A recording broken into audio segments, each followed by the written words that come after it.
영국 명문대 언어학부 강당에 세계 각국에서 모인 언어학자들 앞에서 한 교수의 충격적인 발언이 터져나왔습니다. 인류 역사상 가장 과학적으로 설계된 문자가 있습니다. 순간 강당이 얼어붙었습니다. 프랑스, 중국, 러시아, 일본에서 온 학자들이 일제히 자리에서 벌떡 일어났죠. 말도 안 됩니다. 그런 단정은 불가능합니다. 하지만 진짜 폭풍은 그 다음이었습니다. 교수가 보여준 두 개의 문자 체계.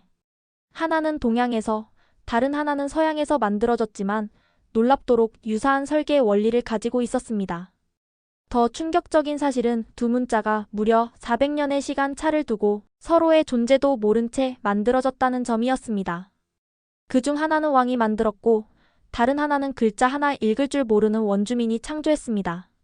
두 문자 모두 도입 후 불과 몇 년 만에 그 나라의 문맹률을 극적으로 낮췄다는 공통점이 있었죠.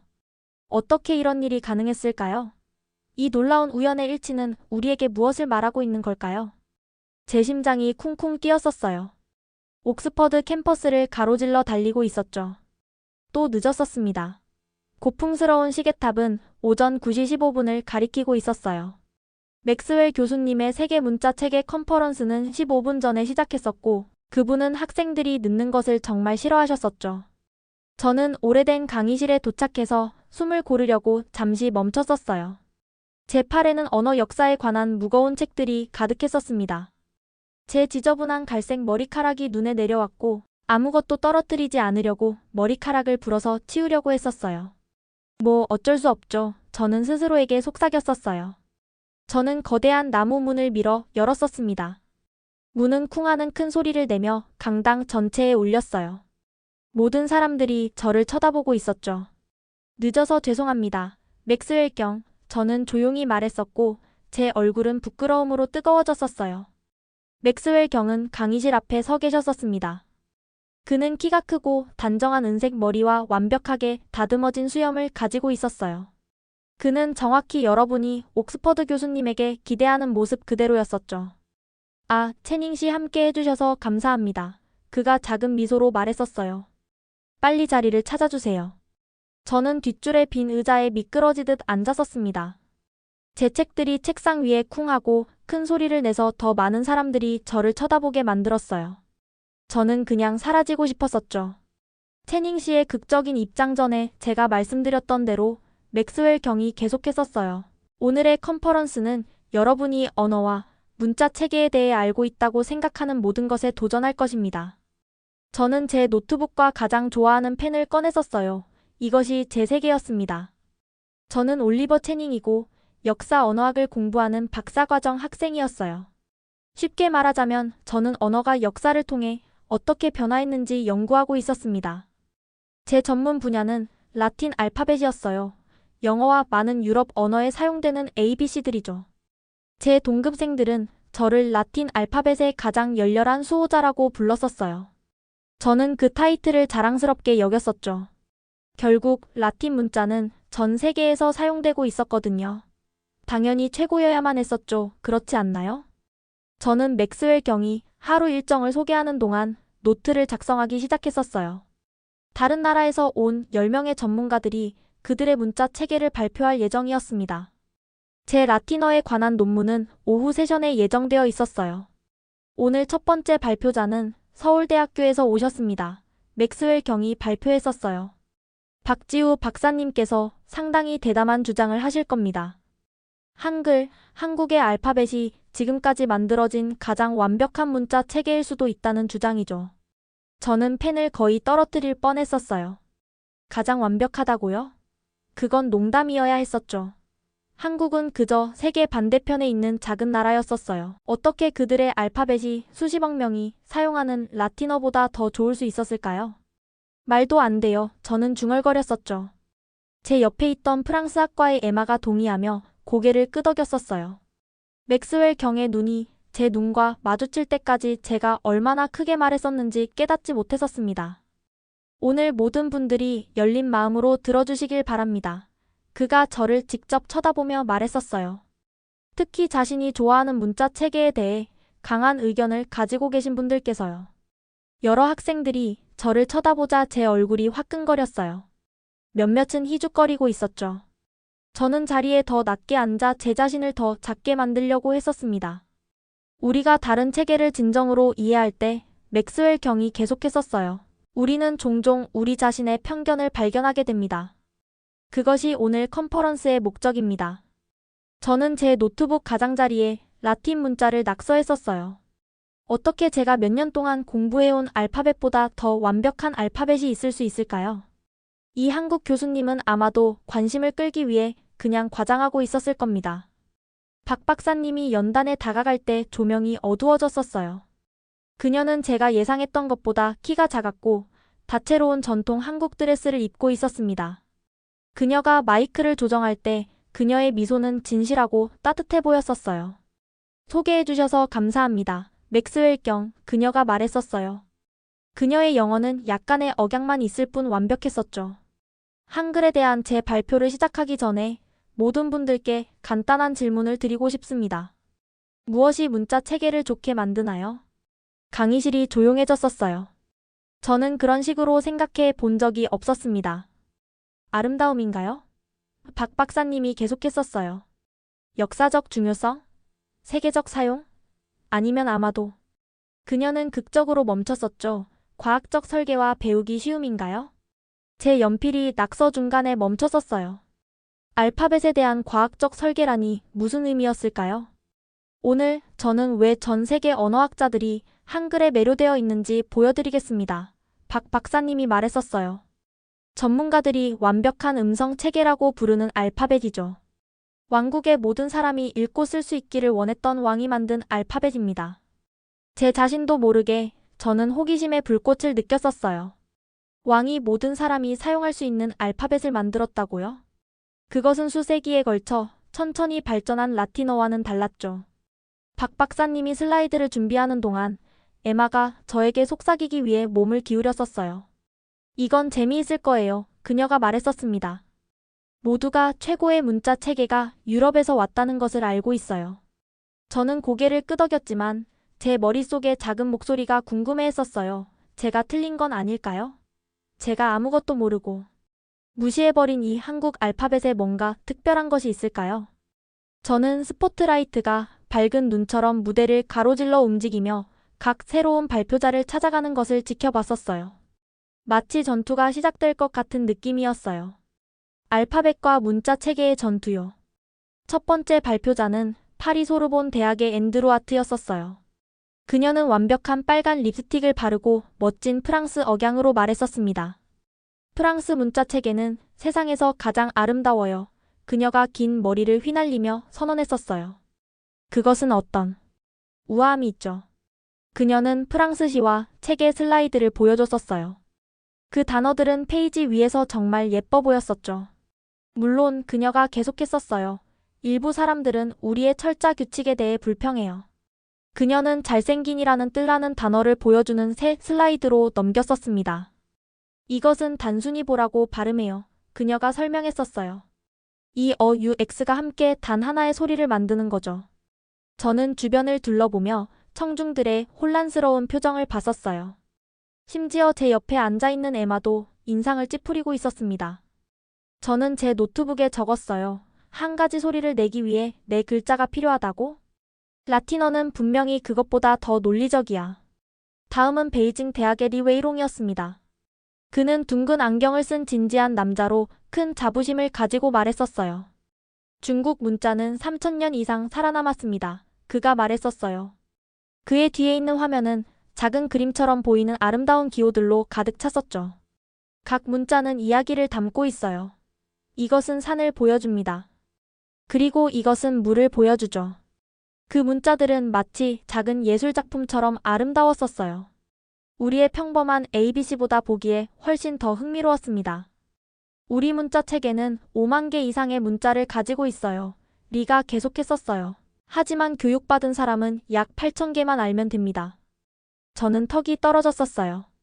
8,000개. 저는 빠르게 적었어요. 너무 복잡해.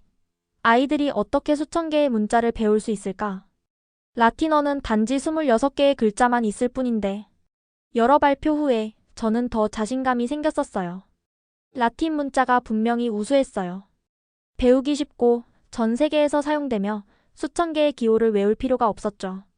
그런 다음 다시 박 박사님의 차례였었어요. 그 작은 한국 여성은 빠르고 활기찬 걸음으로 연단에 다가갔었습니다. 한글은 1443년 세종대왕에 의해 발명되었습니다. 그녀는 지혜로워 보이는 왕의 초상화를 보여주며 시작했었어요. 그 전에 한국인들은 부유한 엘리트들만 배울 수 있는 복잡한 중국 문자를 사용해야 했었죠. 왕은 모든 사람이 읽을 수 있는 알파벳을 원했어요. 심지어 교육을 받지 못한 가난한 농부들과 여성들까지도요. 저는 더 바른 자세로 앉았었어요. 모든 사람이 읽기를 원하는 왕이라고? 심지어 가난한 사람들도? 그건 1400년대로서는 특이한 일이었죠. 이것을 보세요. 박 박사님은 한국 글자들을 보여주는 슬라이드를 보여줬었어요. 그것들은 중국 문자와는 달랐습니다. 더 단순하고 획기적었죠. 각 자음 모양은 실제로 발음할 때 입을 어떻게 위치시켜야 하는지 보여줍니다. 그녀는 L처럼 생긴 기호를 가리켰어요. 니은 이것은 N 소리를 내는 글자예요. 그녀가 설명했었어요. 모양이 어떻게 혀가 어디로 가는지 보여주는지 보이시나요? 모양이 제안하는 것처럼 혀가 입천장에 닿아요. 그녀는 혀를 입천장에 대고 시범을 보였었습니다. 저도 직접 해봤어요. 정말이었어요. 그 모양은 제 혀가 움직이는 방식과 일치했었죠. 그리고 모음들은 박 박사님이 계속했었어요. 하늘, 땅, 인간을 나타내는 단순한 선들을 기반으로 합니다. 저는 마지못해 제 노트북에 적었어요. 영리한 설계 원칙. 그리고 시간이 지남에 따라 자연스럽게 진화한 많은 문자 체계들과 달리 박 박사님이 말했었어요. 그녀의 눈은 빛나고 있었죠. 한글은 하나의 창조에 빛나는 순간에 과학적으로 설계되었습니다. 세종대왕이 발표했을 때 그는 이렇게 말했어요. 지혜로운 사람은 아침이 끝나기 전에 배울 수 있고 단순한 사람도 열흘 안에 배울 수 있다. 열흘 만에 전체 알파벳을 배운다고? 그건 맞을 수 없었어요. 대부분의 언어에서 읽고 쓰는 것을 마스터하는 데는 몇 년이 걸렸거든요. 하지만 저는 아직 라틴어를 포기할 준비가 되어 있지 않았어요. 크유에너 세션이 시작되었을 때 저는 손을 들었었습니다. 네, 뒤쪽의 신사분 박 박사님이 저를 가리켰어요. 저는 일어서서 모두의 시선이 저에게 쏠리는 것을 느꼈었어요. 하지만 한국어는 라틴 알파벳처럼 전 세계적으로 사용되지 않잖아요. 그것이 라틴어가 우수하다는 증거 아닌가요? 박 박사님은 따뜻하게 미소 지었었어요. 그것은 설계 품질의 문제가 아니라 역사적 상황의 문제예요. 만약 외계인이 지구에 와서 가장 논리적이고 배우기 쉬운 문자 체계를 선택해야 한다면 한글을 이기기 어려울 거예요. 그리고 한국 대중문화는 여러분이 생각하는 것보다 더 빠르게 한글을 전 세계적으로 퍼뜨리고 있어요. 저는 확신이 흔들린 채 자리에 앉았었어요. 처음으로 라틴 문자가 제가 항상 믿어왔던 것처럼 완벽한 문자 체계가 아닐 수도 있다는 생각이 들었습니다. 점심 식사 후 저는 이상한 느낌을 안고 컨퍼런스룸으로 돌아왔었어요. 그건 구내식당 샌드위치 때문만은 아니었습니다. 제 두뇌가 제가 문자 체계에 대해 알고 있다고 생각했던 모든 것에 도전하는 새로운 아이디어를 소화하고 있었어요. 맥스웰 경이 다음 발표자를 소개할 때 저는 살짝 자리로 미끄러져 들어갔었죠. 다음 발표자는 애리조나 대학에서 오셨습니다. 체로키 문자 체계에 대해 발표하실 러닝 베어 교수님을 환영해주세요. 긴 검은 머리를 포니테일로 묶은 키 큰 남자가 자신감 있게 무대로 걸어 나왔었어요. 그는 아름다운 터키석 목걸이와 함께 현대적인 정장을 입고 있었습니다. 그가 마이크를 조정할 때 그의 미소는 따뜻했었어요. 오늘 저를 초대해 주셔서 감사합니다. 그가 시작했었어요. 글쓰기 역사상 가장 놀라운 업적 중 하나인 체로키 음절 문자에 대한 이야기를 들려드리겠습니다. 저는 의자에 등을 기대었었어요. 아메리카 원주민 문자 체계는 제 전문 분야가 아니었지만 그것들이 라틴어만큼 오래되거나 널리 퍼지지 않았다는 것은 알고 있었죠. 이것은 흥미로울 텐데 분명히 제가 사랑하는 라틴 알파벳만큼 인상적이지는 않을 거라고 생각했었어요. 1800년대 초 러닝 베어 교수가 계속했었어요. 시코야라는 체로키 은세공인이 중요한 것을 발견했습니다. 그는 백인들이 종이에 표시를 하여 먼 거리에서도 서로 대화할 수 있다는 것을 봤어요. 화면에는 전통적인 체로키 의상을 입고 강한 특징을 가진 남자의 이미지가 나타났었죠. 시코야는 영어나 다른 어떤 언어도 읽거나 쓸 수 없었습니다. 교수님이 설명했었어요. 그는 우리가 문맹이라고 부르는 상태였죠. 하지만 그는 매우 똑똑했어요. 그는 글쓰기의 힘을 인식하고 그의 사람들이 자신만의 문자 체계가 필요하다고 결정했습니다. 저는 갑자기 관심이 생겨 앞으로 몸을 기울였었어요. 읽을 수 없는 사람이 문자 체계를 만들었다고요? 시코야는 이 프로젝트에 12년을 보냈습니다. 러닝 베어 교수가 자랑스러움이 가득한 목소리로 말했었어요. 그의 이웃들은 그가 미쳤다고 생각했었죠. 그의 아내는 그것이 마법이라고 생각해서 그의 초기 작품을 불태웠습니다. 하지만 그는 계속했어요. 이 사람의 결단력이 제 관심을 끌었었죠. 한 프로젝트에 12년이라니? 그건 진정한 헌신이었어요. 가장 놀라운 점은 러닝 베어 교수가 계속했었어요. 시코야가 어떤 언어도 읽는 법을 배운 적이 없다는 거예요. 그런데도 그는 혼자서 체로키어와 완벽하게 일치하는 완전한 문자 체계를 만들었습니다. 화면에는 이상한 기호들의 차트가 나타났어요. 체로키어의 다른 음절을 나타내는 85개의 문자였죠. 청중들은 놀라며 자발적으로 박수를 쳤어요. 저도 박수를 치고 있는 제 자신을 발견했었습니다. 하지만 여기서 우리 이야기가 한국과 연결됩니다. 러닝 베어 교수가 미소 지으며 말했었어요. 앞줄에 앉아있는 박 박사님을 향해 시선을 돌리며. 저는 제 맥박이 빨라지는 것을 느꼈었어요. 한국? 체로키 문자가 한글과 무슨 관계가 있었을까요? 1964년 존 크루거라는 언어학자가 매혹적인 사실을 발견했습니다. 체로키 문자 체계와 한글은 세계 반대편에서 만들어졌고 수색이 떨어져 있으며 발명자들 사이에 아무런 접촉이 없었음에도 중요한 설계 원칙을 공유하고 있었어요. 저는 등골이 오싹해졌어요. 제 팔에 털이 곤두섰었죠. 시간과 공간으로 분리된 두 명의 뛰어난 마음이 비슷한 해결책에 도달했다니요? 두 체계 모두 시간이 지남에 따라 진화한 것이 아니라 한 명의 발명자에 의해 만들어졌습니다. 교수님이 세종대왕과 시코야의 나란히 놓인 이미지를 보여주며 설명했었어요. 둘 다 일반 사람들이 쉽게 배울 수 있도록 설계되었고 둘 다 그들의 특정 언어와 완벽하게 일치했죠. 러닝 베어 교수님이 발표를 마쳤을 때 맥스웰 경이 일어났었어요. 그의 눈은 흥분으로 빛나고 있었습니다. 이것은 우리 언어학 학생들에게 깊은 질문을 던집니다. 그가 방 주변을 둘러보며 말했었어요. 아마도 서로 다른 발명가들이 독립적으로 발견하는 문자 체계의 최적 설계가 있을까요? 그리고 만약 그렇다면 그것은 한글의 설계에 대해 우리에게 무엇을 말해줄까요? 제 마음은 빠르게 생각하고 있었어요. 라틴어의 우월성에 대한 제 확신이 모두 무너지고 있었죠. 발표 후 커피 휴식 시간 동안 저는 박 박사님이 다과 테이블 옆에 혼자 서 계신 것을 봤었어요. 제 두뇌가 무슨 말을 해야 할지 결정하기도 전에 제 다리가 움직였어요. 박 박사님? 저는 망설이며 말했었어요. 그녀는 돌아서서 미소 지었었죠. 네? 올리버 맞죠? 인정해야겠어요. 저는 제 뺨이 붉어지는 것을 느끼며 말했었어요. 처음에는 한글에 대해 회의적이었어요. 박 박사님의 미소가 더 넓어졌어요.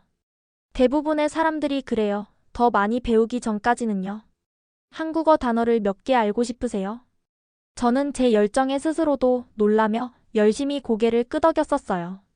박 박사님은 펜과 작은 메모장을 꺼냈었어요. 그녀는 제가 이제 한글로 인식하는 이상한 기호들을 적었어요. 이것은 안녕하세요예요. 그녀가 천천히 말했었어요. 발음은 안녕하세요이고 안녕하세요라는 뜻이에요. 저는 익숙하지 않은 소리를 더듬으며 따라 해보려고 했었어요. 박 박사님은 인내심을 갖고 각 소리에 대해 혀와 입술을 어떻게 위치시켜야 하는지 보여줬어요. 그리고 이것은 그녀가 더 많은 기호를 썼어요. 감사합니다. 인데 감사합니다 라는 뜻이에요. 저는 그 기호들을 연습하며 쓰면서 그 모양들이 제 발음을 어떻게 안내하는 것 같은지 놀라웠었어요. 한글의 아름다움은 박 박사님이 제가 연습하는 동안 설명했었어요. 기본 글자들을 배우면 대략 몇 시간밖에 걸리지 않아요. 의미를 이해하지 못하더라도 한국어로 된 모든 것을 읽을 수 있다는 거예요. 저는 제가 방금 쓴 기호들을 응시했어요.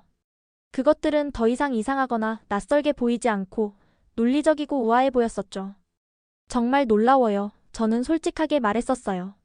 라틴어는 그렇게 일관적이지 않아요. 컨퍼런스 이후 6개월이 흐릿하게 지나갔었어요. 매일 저는 한글과 한국에 대해 점점 더 많이 생각하고 있었습니다. 단순한 호기심으로 시작된 것이 훨씬 더 큰 무언가로 발전했었죠. 저조차도 놀라게 한 열정이었어요. 저는 엄마가 문간에서 지켜보는 동안 제 침실에 서서 여행 가방을 싸고 있었어요. 그녀의 이마는 걱정의 주름으로 가득했었죠. 이것에 대해 정말 확신하니, 올리버? 그녀는 10번째로 물으며 제 스웨터 하나를 지나치게 조심스럽게 접었었어요. 한국은 너무 멀어. 너는 전에 유럽 밖으로 나가본 적이 없잖아. 저는 조심스럽게 제 한국어 교과서를 여행 가방에 넣었어요. 그것들은 지난 몇 달 동안 계속 사용해서 낡았었죠. 확신해요. 엄마, 저는 제가 느끼는 것보다 더 자신감 있게 들리려고 노력하며 대답했었어요. 이 연구 펠로우십은 놀라운 기회예요. 저는 1년 동안 서울대학교에서 박 박사님과 함께 공부할 거예요. 인생을 바꾸는 그 언어학 컨퍼런스 이후 저는 한국어 공부에 몰두했었어요. 저는 지역 커뮤니티 센터에서 야간 수업을 찾아 매일 몇 시간씩 한글 쓰기를 연습했었죠. 학문적 호기심으로 시작된 것이 진정한 열정으로 꽃피었었어요. 20시간의 비행은 지치게 했었지만 비행기가 마침내 인천국제공항에 착륙했을 때 흥분의 물결 속에서 제 모든 피로가 사라졌었어요. 비행기에서 내릴 때 제 심장이 쿵쿵 뛰었었죠. 모든 것이 달랐어요. 스피커를 통한 안내방송, 다채로운 표지판, 음식값 한 대에서 나는 익숙하지 않은 냄새들. 저는 각 음절을 천천히 소리내어 표지판을 읽어보려고 했었어요. 6개월 전에는 너무 이질적으로 보였던 글자들이 이제는 친숙하고 환영받는 것처럼 보였었죠. 박 박사님은 보안 게이트를 지나 열정적으로 손을 흔들며 저를 기다리고 있었어요. 그녀는 전통 의상 대신 청바지와 캐주얼한 스웨터를 입고 있어서 컨퍼런스 환경 밖에서는 달라 보였었죠. 한국에 온 것을 환영해요, 올리버. 그녀는 따뜻한 악수를 건네며 말했어요. 비행은 어땠어요? 저는 깊은 숨을 쉬고 제가 연습해온 문장을 시도했었죠. 길었어요. 하지만 괜찮았어요. 저는 조심스러운 한국어로 대답했었어요. 박 박사님의 얼굴에 큰 미소가 번졌어요. 발음이 좋아지고 있네요. 벌써 이렇게 많이 배웠다니 감동이에요. 서울에서의 첫 몇 주 동안 저는 비록 기본적인 한국어 단어만 이해했지만 표지판, 메뉴판, 지하철 지도를 얼마나 빨리 읽을 수 있는지 놀라웠어요. 박 박사님이 약속했던 대로 알파벳을 알게 되면 읽기는 간단했어요. 영어 철자법처럼 예외나 트릭이 없었죠. 어느 저녁 박 박사님은 저를 세종대왕 기념관으로 데려갔었어요. 왕의 거대한 청동 동상이 아름다운 정원으로 둘러싸인 위엄 있는 모습으로 앉아 있었어요. 기념관 주변에는 원래의 한글 글자와 왕의 새 알파벳에 대한 선언이 적힌 석판이 있었어요. 알고 있었어요. 박 박사님이 조용히 말했어요. 세종대왕이 한글을 소개했을 때 귀족들은 그것을 싫어했다는 것을요? 그들은 지식이 엘리트에게만 속해야 한다고 생각해서 그것을 억압하려고 했어요. 저는 눈살을 찌푸렸어요. 그건 끔찍해요. 하지만 일반 사람들은 그것을 사랑했어요. 박 박사님은 감정으로 빛나는 눈으로 계속했어요. 여성들과 농부들은 비밀리에 읽는 법을 배웠어요.